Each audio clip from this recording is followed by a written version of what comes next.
السلام علیکم۔ بسم اللہ الرحمن الرحیم۔ کیا اللہ کے نیک بندوں پر بھی تکلیفیں آ سکتی ہیں؟ ہاں، آئیے کچھ حدیثیں دیکھتے ہیں۔ ترمذی حدیث نمبر 2396، انس رضی اللہ عنہ فرماتے ہیں کہ اللہ کے رسول صلی اللہ علیہ وسلم نے فرمایا، اِنَّ عِظَمَ الْجَزَاءِ مَعَ عِظَمِ الْبَلَاءِ وَإِنَّ اللَّهَ إِذَا احب قوما نبتلاہم فمن رضیا فلہ الرضا ومن سخطا فلہ السخط، کہ عظیم جزا، بڑی جزا، بڑے ثواب بڑی آزمائشوں کے ساتھ ہیں، اور اللہ تعالیٰ جب کسی قوم سے محبت کرتا ہے تو انہیں آزماتا ہے، پھر جو کوئی اس آزمائش پہ راضی رہا، خوش رہا، اللہ تعالیٰ اس سے خوش ہوتا ہے، اور جو کوئی ان آزمائشوں پر، ان تکلیفوں پر ناراض ہوا، اللہ تعالیٰ ان سے ناراض ہوتا ہے۔ دوسری حدیث صحیح بخاری حدیث نمبر 5641، ابو ہریرہ رضی اللہ عنہ فرماتے ہیں کہ کسی بھی مسلم کو کوئی پریشانی، بیماری، رنج و ملال، تکلیف یا غم، اس میں سے کچھ بھی چیز پہنچتی ہے، یہاں تک کہ اگر اس کو کوئی کانٹا بھی چبھ جاتا ہے تو اس کے ذریعے اللہ تعالیٰ اس کے گناہوں کا کفارہ کرتا ہے، یعنی اس کے ذریعے اس کے گناہ مٹاتا ہے۔ یعنی اگر کوئی مومن کو کوئی پریشانی، کوئی بیماری، کوئی رنج و ملال، افسوس، کوئی تکلیف یا کوئی غم پہنچتا ہے یا کوئی کانٹا تک چبھتا ہے اس کو، تو اللہ تعالیٰ اس کے ذریعے اس کے گناہ مٹاتا ہے۔ تیسری حدیث ترمذی حدیث نمبر 2398، اللہ کے رسول صلی اللہ علیہ وسلم سے پوچھا گیا کہ کن لوگوں کی آزمائشیں سخت ہوتی ہیں، کن لوگوں کی آزمائشیں بڑی ہوتی ہیں، یعنی اللہ تعالیٰ کن لوگوں کو بڑی آزمائش دیتا ہے؟ تو اللہ کے رسول صلی اللہ علیہ وسلم نے فرمایا، انبیاء علیہ السلام کو،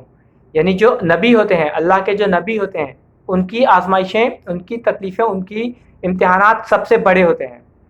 پھر اس کے بعد جو ان کی راستے پر چلنے والے ہیں، یعنی جو نبیوں کے طریقے پر چلنے والے ہیں، پھر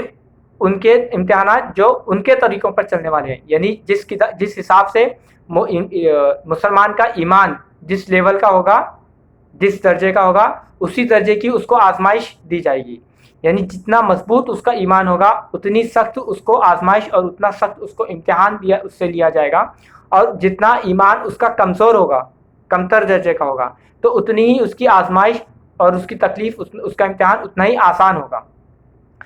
جو آزمائشیں ہیں، اللہ کے رسول صلی اللہ علیہ وسلم نے فرمایا کہ وہ گناہوں کو مکمل طور پر مٹا دیتی ہیں، یہاں تک کہ انسان زمین پر موجود رہتا ہے لیکن اس کے پورے گناہ، یعنی زمین پر چلتے پھرتے رہتا ہے، زمین پر زندہ ہے، جی رہا ہے، موجود ہے، لیکن ان امتحانات کی وجہ سے، ان آزمائشوں کی وجہ سے اس کے پورے گناہ معاف کر دیے گئے ہیں، اس کے پورے گناہ معاف ہو چکے ہیں ان آزمائش کی وجہ سے۔ ایک آخری حدیث دیکھتے ہیں، ابو داؤد حدیث نمبر 3090، اللہ کے رسول صلی اللہ علیہ وسلم نے فرمایا، ان العبد اذا سبقت له من اللہ منزلۃ لم يبلغها بعملہ نبتلاہ اللہ فی جسدہ او مالہ او فی ولدہ، یعنی کہ ایک بندے کے لیے اللہ کے ہاں ایک منزل لکھ دی جاتی ہے، ایک مقام لکھ دیا جاتا ہے، ایک اونچا مقام لکھ دیا جاتا ہے، لیکن وہ بندے کے خود کے اعمال اس لائق نہیں ہوتے ہیں کہ وہ اپنے اعمال کی بنا پر اس منزل کو پہنچ جائے، تو اللہ تعالیٰ اس منزل تک پہنچانے کے لیے اس کو دنیا میں آزمائشیں دیتا ہے، دنیا میں امتحان دیتا ہے، دنیا میں تکلیفیں دیتا ہے، تاکہ وہ اس پر صبر کرے اور اس کی وجہ سے اس کو ثواب میں اضافہ ہو اور وہ اس مقام تک پہنچ جائے جو اللہ تعالیٰ نے آلریڈی اس کے لیے آخرت میں لکھ دیا ہے۔ یعنی دیکھیے، اللہ تعالیٰ آزمائشیں دے کر، تکلیفیں دے کر، امتحان دے کر ہماری مدد ہی، یعنی مومن لوگوں کی انشاءاللہ مدد ہی کرنا چاہتا ہے، کہ